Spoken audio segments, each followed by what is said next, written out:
যুক্তরাষ্ট্রের প্রতি ১০০ জন নাগরিকের বিপরীতে রয়েছে ১২০টিরও বেশি আগ্নেয়াস্ত্র, অর্থাৎ দেশটির অস্ত্রের সংখ্যা ছাড়িয়ে গেছে জনসংখ্যাকেও। প্রেসিডেন্ট জো বাইডেন প্রশাসন যেখানে অস্ত্র নিয়ন্ত্রণের পক্ষে ছিলেন, সেখানে বর্তমান প্রেসিডেন্ট ডোনাল্ড ট্রাম্প বরাবরই আগ্নেয়াস্ত্র অধিকারের কট্টর সমর্থক। বিপরীতে বাংলাদেশে বৈধ অস্ত্রের সংখ্যা মাত্র প্রায় ৫০,০০০, যেখানে লাইসেন্স পাওয়া একটি নিয়ন্ত্রিত, দীর্ঘ এবং কঠোর প্রক্রিয়ার মধ্য দিয়ে হতে হয়। একটি লাইসেন্সধারী অস্ত্র যেমন হতে পারে আত্মরক্ষার হাতিয়ার, তেমনই সেটি বহন করে দায়িত্ব, শৃঙ্খলা ও আইন মেনে চলার অঙ্গীকার। ছোটবেলায় বড় হয়ে অস্ত্রের মালিক হওয়ার স্বপ্ন অনেকেই দেখে থাকেন, বিশেষ করে ছেলেদের মধ্যে এ যেন এক প্রকার রোমাঞ্চের নাম। কিন্তু এই স্বপ্ন পূরণ করতে হলে পেরোতে হবে নিয়ম আর যাচাইয়ের এক কঠিন পথ।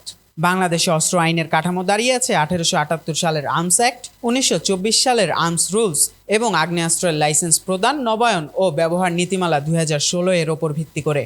এক কথায়, অস্ত্র চাইলে আগে জেনে নিতে হবে নিয়ম। শটগানের লাইসেন্স পেতে হলে বয়স হতে হবে কমপক্ষে ২৫, আর পিস্তল বা রিভলভারের ক্ষেত্রে ৩০ বছর হতে হবে। ৭০-এর বেশি হলে লাইসেন্স পাওয়ার সম্ভাবনা কম। শারীরিক ও মানসিক সুস্থ হওয়া বাধ্যতামূলক, আর ফৌজদারি মামলায় চার্জশিটভুক্ত হলে আবেদন সরাসরি বাতিল হয়ে যায়। পিস্তল বা রিভলভারের জন্য লাইসেন্স নিতে হলে ৩ লাখ, আর শটগানের জন্য ১ লাখ টাকা আয়কর দেওয়ার প্রমাণ লাগবে। তবে মন্ত্রী, সংসদ সদস্য, উচ্চপদস্থ সরকারি কর্মকর্তা, নিরাপত্তা ঝুঁকিতে থাকা ব্যক্তি কিংবা নিয়মিত রেমিটেন্স পাঠানো প্রবাসীদের ক্ষেত্রে কিছু ব্যতিক্রম রাখা হয়েছে। প্রথমে আবেদন করতে হবে জেলা ম্যাজিস্ট্রেট অফিসে, এরপর পুলিশ ও গোয়েন্দা সংস্থার তদন্ত হয়। শর্ট ব্যারেল যেমন পিস্তল বা রিভলভারের লাইসেন্সের জন্য ডিসির সুপারিশে ফাইল যায় স্বরাষ্ট্র মন্ত্রণালয়ে।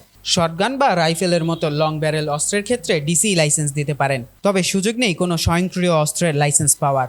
অনুমোদনের পর নির্ধারিত লাইসেন্স ফি জমা দিয়ে হাতে আসে কাঙ্ক্ষিত লাইসেন্স, তবে সুযোগ নেই কোনো স্বয়ংক্রিয় অস্ত্রের লাইসেন্স পাওয়ার। লাইসেন্স পেলেও অস্ত্র নিয়ে ঘোরাফেরা করা যায় না ইচ্ছে মতো। অবশ্যই হোলস্টারে বা ব্যাগে বহন করতে হবে, এবং জনসমাগম, মিছিল বা সভাস্থলে তা নেওয়া সম্পূর্ণ নিষিদ্ধ। লাইসেন্স সবসময় সঙ্গে রাখতে হবে। প্রতি বছর ডিসেম্বরে লাইসেন্স নবায়ন করতে হয়।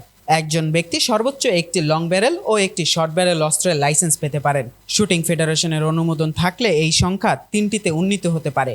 স্বরাষ্ট্র মন্ত্রণালয়ের তথ্য অনুযায়ী দেশে বৈধ আগ্নেয়াস্ত্রের সংখ্যা ৫০,৩১০টি, যার মধ্যে ব্যক্তিগত লাইসেন্স প্রায় ৪৫,২২৬টি। ২০২২ সালের শেষ নাগাদ এই সংখ্যাটি ছিল প্রায় ৪৯,৬৭১টি, যার মধ্যে ব্যক্তিগত লাইসেন্স ছিল ৪৬,৫০০টি।